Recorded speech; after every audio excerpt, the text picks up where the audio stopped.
नमस्कार, न्यूज 18 में आपका स्वागत और मैं हूं आपके साथ जुबैर मलिक। और बुलेटिन की शुरुआत से पहले एक नजर इस वक्त की हेडलाइंस पर।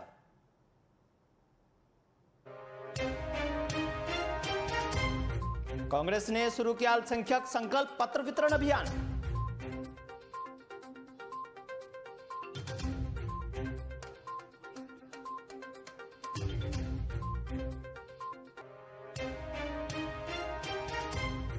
और यूपी सरकार की मिशन शक्ति योजना के तहत महिलाएं हो रही आत्मनिर्भर।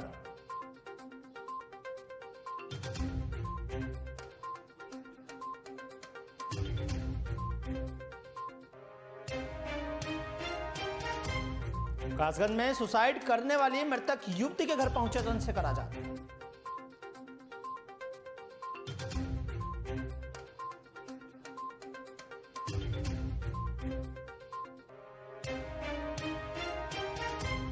और कोरोना की तीसरी लहर के लिए संभल के जिला अस्पताल में किया गया मॉक ड्रिल।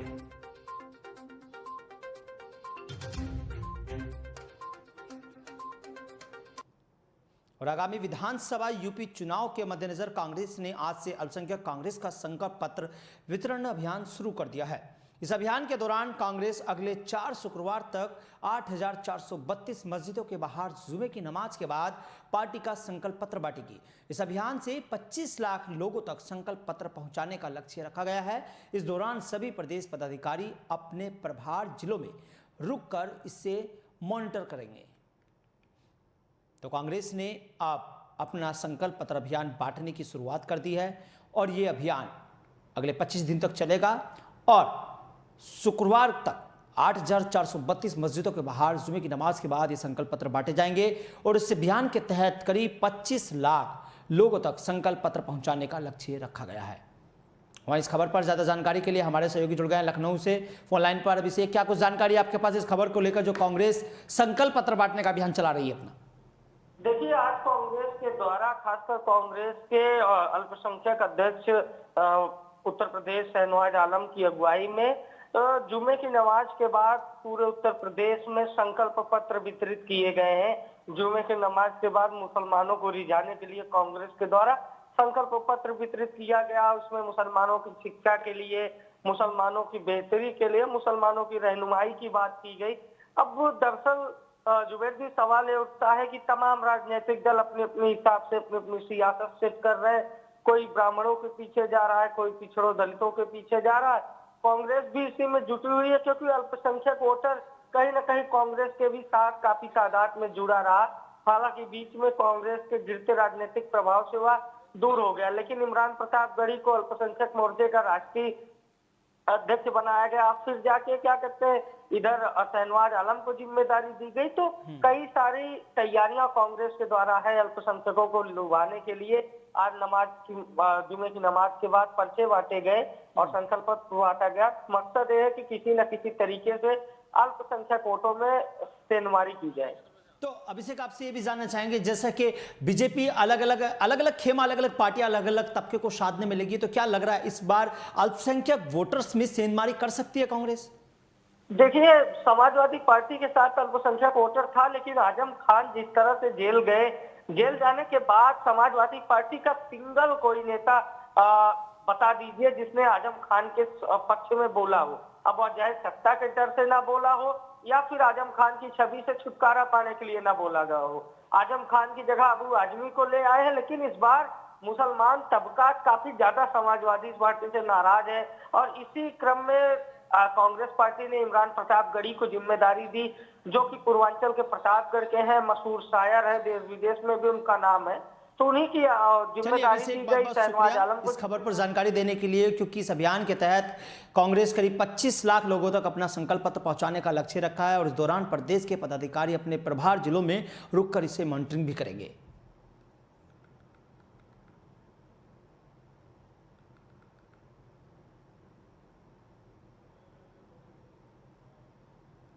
उधर यूपी के मुख्यमंत्री योगी आदित्यनाथ द्वारा मिशन शक्ति योजना के तहत महिलाओं की सुरक्षा, सम्मान, स्वावलंबन से लेकर के अनेकों प्रकार की योजनाओं के साथ साथ हेल्पलाइन चलाई हुई है, जिसमें महिलाएं पूरी तरह से सुरक्षित एवं आत्मनिर्भर बन रही हैं। मुजफ्फरनगर थाना भोपा क्षेत्र के गांव मजलिस तौफीर में स्वयं सहायता समूह के द्वारा लगभग 30 महिलाओं ने यह साबित कर दिखाया कि महिलाएं पुरुषों से कम नहीं हैं। समूह के माध्यम से नारी आत्मनिर्भर को दृष्टिगत रखते हुए अब तक घर संभाल रही महिलाएं अब खेतों को भी संभाल रही हैं। गन्ने की बेहतर फसल के लिए महिलाओं ने पौधों की नई तकनीकी खोज निकाली है, जिसमें महिलाओं के द्वारा गन्ने के लिए बड़े स्तर पर पौधा तैयार किया जा रहा है।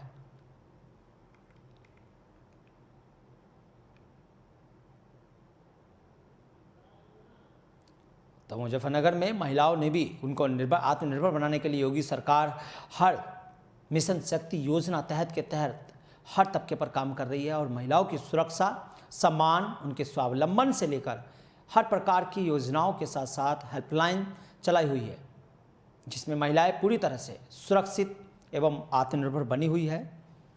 उधर मुजफ्फरनगर थाना भोपा क्षेत्र के गांव मजलिस तौफीर में स्वयं सहायता समूह के द्वारा लगभग 30 महिलाओं ने सर आज यहाँ मजलिसपुर तौफीर में आया गया है, किस तरह की तकनीकी और आप लोग भी देखिए, मजलिसपुर में हम लोग गंगा स्वयं सहायता समूह के द्वारा वर्तमान में उत्पादित किया जा रहे सिंगल बड और बड चिप विधि से पौध, गन्ने की पौध, उसकी तकनीक को देखने और समूह के द्वारा कैसे इसको किया जा रहा है और किसानों को कैसे ये लाभकारी होगा, इन सभी विषयों पर समूह के सदस्यों के साथ बैठकर विचार विमर्श किया गया। उनकी तकनीकों को देखा गया और देखने के उपरांत ये महसूस हुआ कि इससे समूह के सदस्यों को, जितनी भी महिलाएं हैं, उनको आर्थिक रूप से लाभ हो रहा है और किसानों के लिए भी उतना ही उपयोगी है।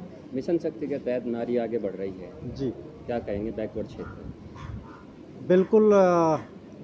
गन्ना विभाग की अगर हम बात करें तो 2020 में मार्च 20 में जब कोरोना आया और सारे उद्योग धंधे बंद हो गए, तो हमारे प्रदेश के आयुक्त गन्ना एवं चीनी महोदय श्री संजय आर भूसरेड्डी महोदय की प्रेरणा से पूरे प्रदेश में विभाग में महिलाओं के गांव-गांव स्वयं सहायता समूहों का गठन कराया गया और इन समूहों के माध्यम से गन्ने की सिंगल बड और बड चिप विधि से पौधों को तैयार कराया गया और उन्हें किसानों को वितरित किया गया। इससे महिलाओं को घर बैठे एक रोजगार का सृजन हुआ और उन्हें अतिरिक्त आमदनी प्राप्त। ये तकनीकी जो चलाई गई है, किसानों को क्या संदेश देना चाहते हैं? बहुत अच्छी तकनीक है। हम पहले ही सिंगल बड की बुआई करा चुके हैं और उससे आगे अब पौध तैयार करते हैं। इस विधि से किसान, खासकर जो गेहूं काट के अपना गन्ना बोते हैं, वो अपनी फसल को 1-1.5 महीना और आगे कर सकते हैं। जो आपका क्या नाम है? पूजा चौहान। अच्छा, ये कौन सा समूह है और क्या आपका क्या पद है? जी, मैं पूजा चौहान, मैं मतलब इस समूह की अध्यक्ष हूँ और जी हमारे समूह का नाम गंगा स्वयं सहायता समूह है। आप लोगों द्वारा जो है गन्ने की पौधों को तैयार किया जा रहा है, हाँ जी। क्या तकनीकी है, पूरी बात बताइए। ये तकनीकी इस तरह से है, जो मतलब कि पहले फसल बोई जाती थी तो उसमें गन्ना ज़्यादा बर्बाद होता था ना, तो अभी हम ये सिंगल बड और चिप्स बड कटर से बीज काटते हैं गन्ने की आँखें, तो इससे गन्ने को काफ़ी मतलब बचत होगी गन्ने की। और हमारी महिलाएं सभी अब तो गन्ने की पौध तैयार कर रही हैं, फिर सिरका तैयार करेंगी और जो सरकार कुछ अलग काम देगी वो भी करेंगी।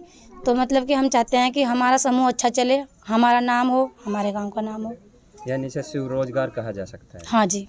तो कितनी महिलाएं इसमें काम कर रही है? जी, इस समूह में 30 महिलाएं हैं। कब से काम कर रही है?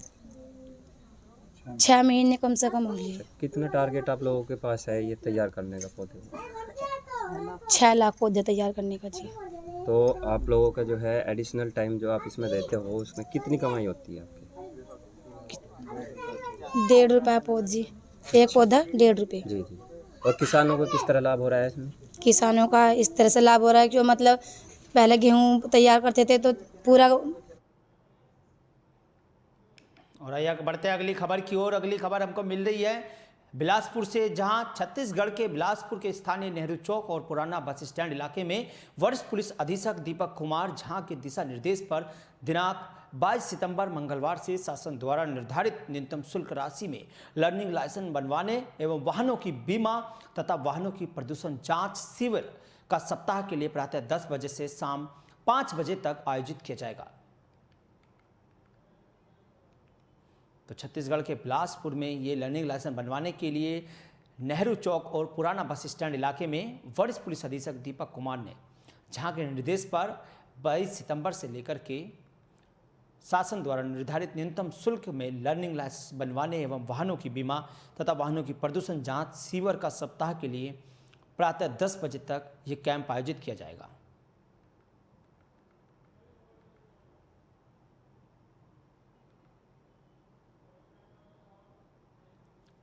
उधर गाजियाबाद में प्रगतिशील समाजवादी लोहिया पार्टी के मुखिया शिवपाल यादव आज यूपी गेट पहुंचे, जहां वह मंडोला गांव में धरने पर बैठे हुए हैं। किसानों और उनके नेता मनवीर तेवतिया को अपना समर्थन देंगे। मनवीर तेवतिया पिछले काफी समय से किसानों की अधिग्रहित की हुई जमीन के मुआवजे को लेकर सरकार के खिलाफ प्रदर्शन कर रहे हैं। शिवपाल यादव चुनाव में अपनी पार्टी से लड़ने पर प्रतिक्रिया देते हुए कहा कि हम चाहते हैं कि सभी छोटी पार्टियां एक साथ आएं और साथ में चुनाव लड़ें। गौरतलब है कि वे स्वयं भी कई मौकों पर समाजवादी पार्टी के साथ चुनाव लड़ने की बात को दबे शब्दों में स्वीकार चुके हैं। मुआवजा नहीं है तो छोड़ दो, मुआवजा नहीं चाहिए, संशोधन तो करिएगा। कृषि कानून तो हमारी और जमीन तो बच जाए, मुआवजे की बात हो रही थी। हमने कहा मुआवजा नहीं है तो छोड़ दो, मुआवजा नहीं चाहिए, संशोधन तो करिएगा। नोएडा, ग्रेटर नोएडा के बराबर। तो एक गाजियाबाद की खबर थी, जहां हम आपको बता रहे हैं कि समाजवादी पार्टी के शिवपाल यादव चुनाव में अपनी पार्टी से लड़ने पर प्रतिक्रिया देते हुए कहा है कि हम चाहते हैं कि सभी छोटे दल एक साथ आएं और साथ में चुनाव लड़ें। गौरतलब है कि वे स्वयं भी कोई मौके पर समाजवादी पार्टी के साथ चुनाव लड़ने की बात को दबे शब्दों में स्वीकारते हुए दिखाई दिए हैं। तो शिवपाल यादव ने बड़ी बात कही है कि वो चाहते हैं कि सभी छोटे दल एक साथ आकर के चुनाव लड़ें और एक साथ मिलकर के सभी पार्टियां चुनाव लड़ें।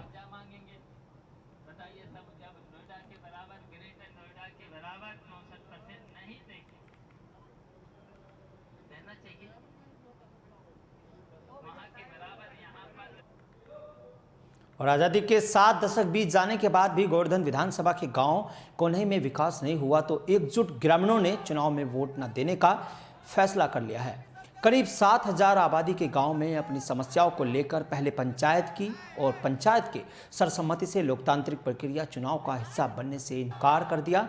ग्रामीणों का कहना है कि वोट देने के बाद जनप्रतिनिधि चुनने से कोई फायदा नहीं है, गांव से निकलने का रास्ता ही नहीं है। स्कूल में पढ़ने वाले बच्चे कीचड़ और गड्ढे युक्त सड़क पर चलने को मजबूर है। यहाँ एक नहीं बल्कि 3 संपर्क मार्ग सालों से टूटे हुए हैं।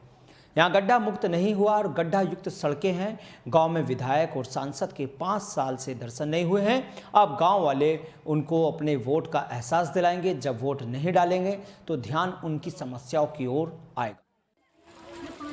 पॉप सिंह है। समस्या ही समस्या है भाई साहब।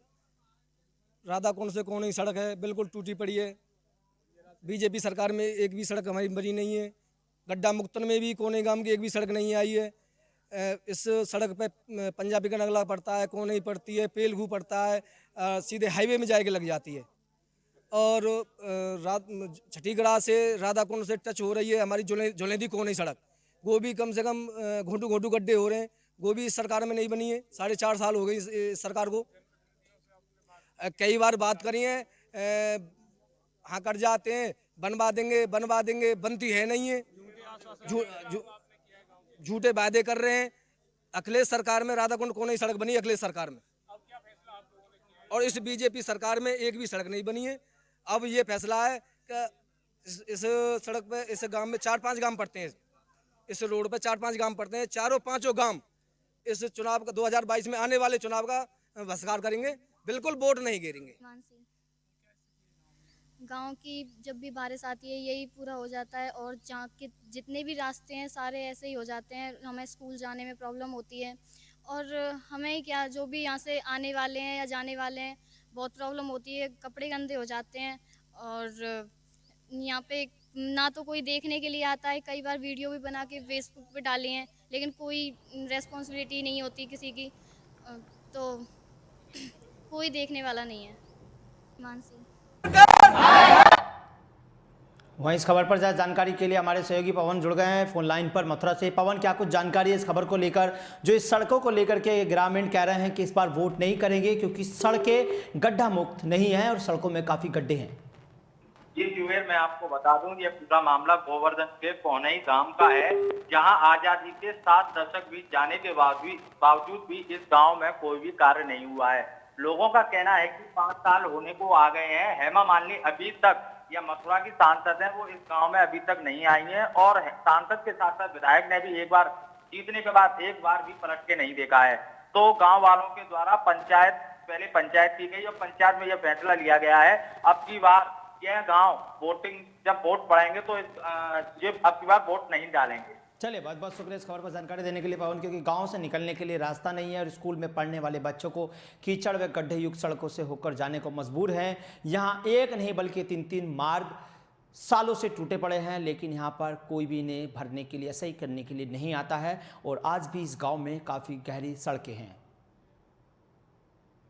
और उधर संभल जिला अस्पताल में कोरोना की तीसरी लहर की तैयारी कर ली गई है। तीसरी लहर में बच्चों के अधिक चपेट में आने की संभावना के मद्देनजर आधुनिक सुविधाओं से लैस पीकू वार्ड तैयार हो गया है। जिला अस्पताल में लखनऊ से आए नोडल अधिकारी की मौजूदगी में पीकू वार्ड में मॉक ड्रिल किया गया है। इसमें ऑक्सीजन, वेंटिलेटर जैसी सुविधाएं भी मुहैया कराई गई है।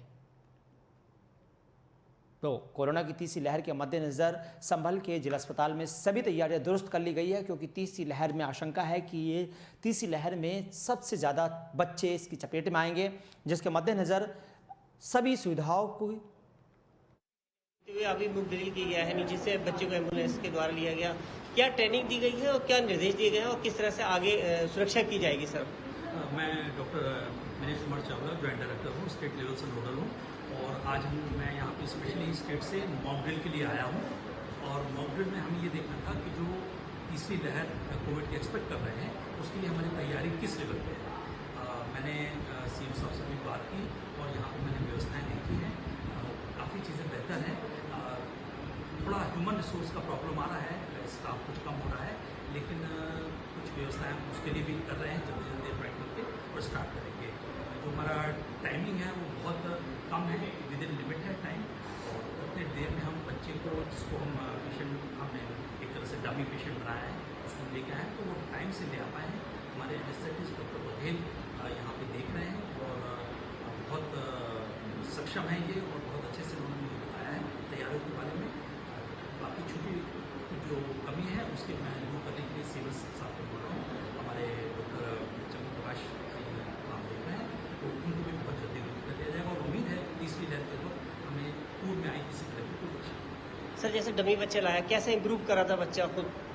उसको हम जैसे ही उसको डमी बच्चे को इस तरह से लाते हैं, हम मान के चलते हैं कोई पेशेंट है, हम एम्बुलेंस से उतारने के बाद कितनी देर में हम उसको यहाँ पे अपने वार्ड में ऑक्सीजन फ्लो स्टार्ट करते हैं।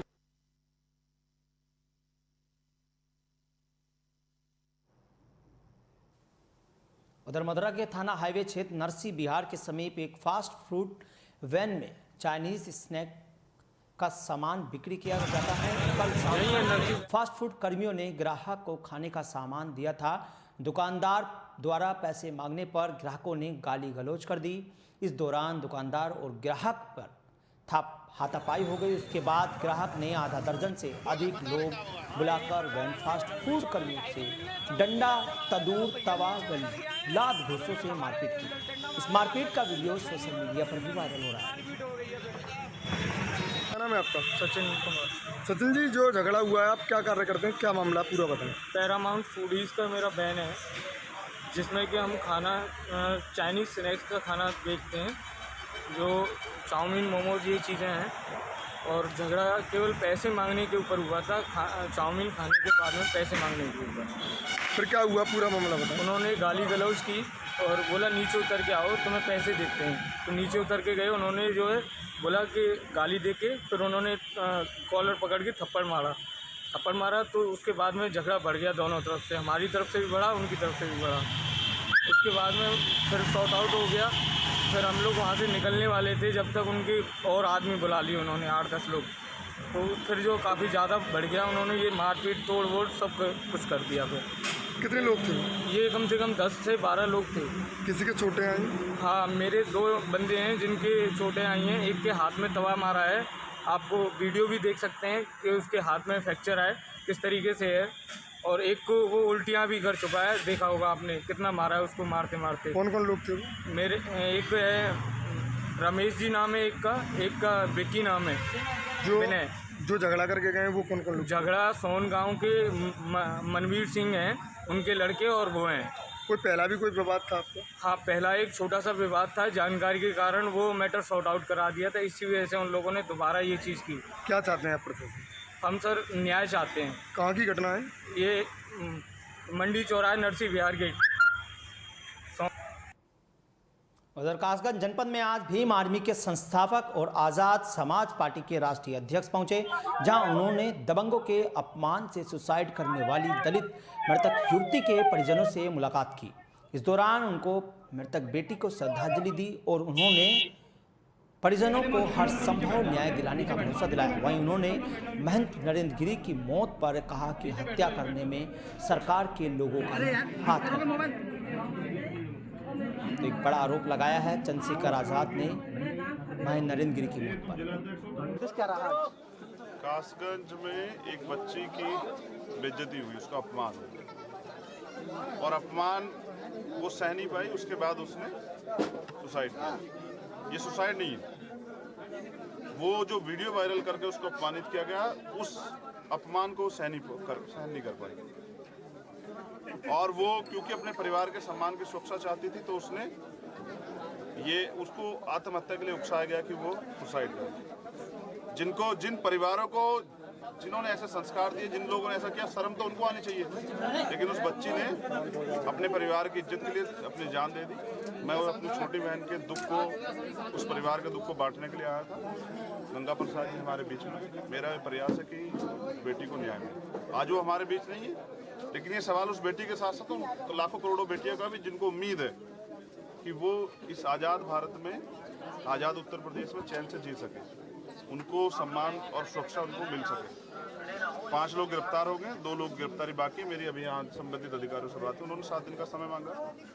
7 दिन में हम लोग उनको गिरफ्तार कर लेंगे। परिवार को धमकी मिल रही है और जो लोग आरोपी हो परिवार को धमकी दे रहे जो बाहर है।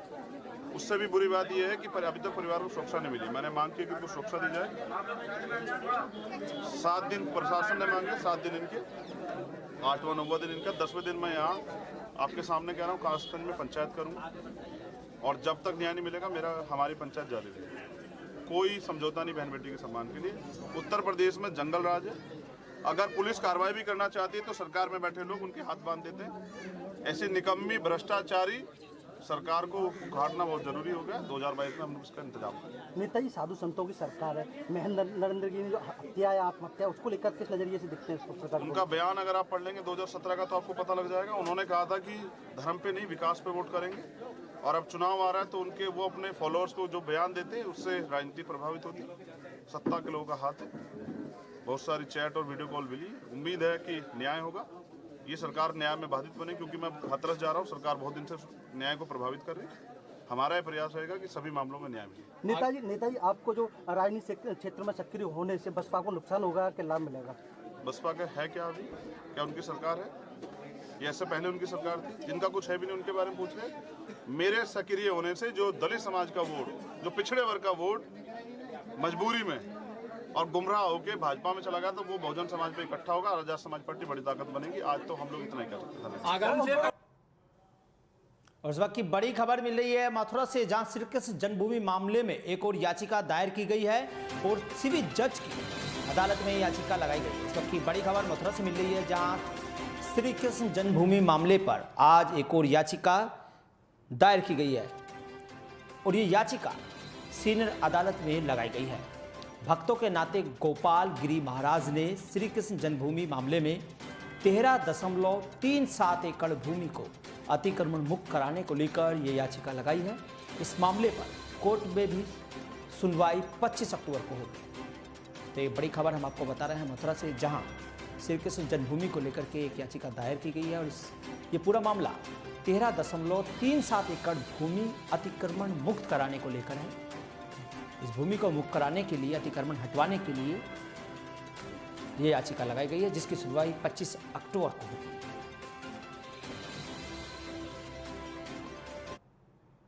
और उधर लखीमपुर खीरी थाना भीरा इलाके में अवैध रूप से संचालित असलहा फैक्ट्री पर छापेमारी कार्रवाई के बाद 2 लोगों को गिरफ्तार किया गया है। मौके पर कई बने तमंचे और कारतूस, खोखा कारतूस भी बरामद किए गए हैं। पुलिस अधीक्षक के निर्देश के क्रम में चलाए जा रहे अवैध लोगों के अभियान में पुलिस को यह कामयाबी हाथ हुई है। पुलिस ने आरोपियों को न्यायिक हिरासत में भी जेल भेज दिया है। थाना भीरा पुलिस टीम के द्वारा 2 व्यक्तियों को, जिनके नाम हरिश्चंद्र और प्रमोद हैं, उनको अवैध शस्त्र बनाते वक्त गिरफ्तार किया गया और इन व्यक्तियों के पास से 5 अवैध तमंचे, शस्त्र बनाने के उपकरण और शस्त्र बनाने में इस्तेमाल होने वाला रॉ मटेरियल काफ़ी मात्रा में बरामद हुआ है। इन 2 व्यक्तियों के विरुद्ध पूर्व में भी मुकदमे दर्ज हैं और इनके आपराधिक इतिहास के बारे में भी अन्य जनपदों से और आसपास के थानों से भी जानकारी की जा रही है। और इस बुलेटिन में फिलहाल इतना ही। देश से प्रदेश की तमाम खबरें देखने के लिए बने रहिए NJT के साथ। फिलहाल मुझे दीजिए इजाजत।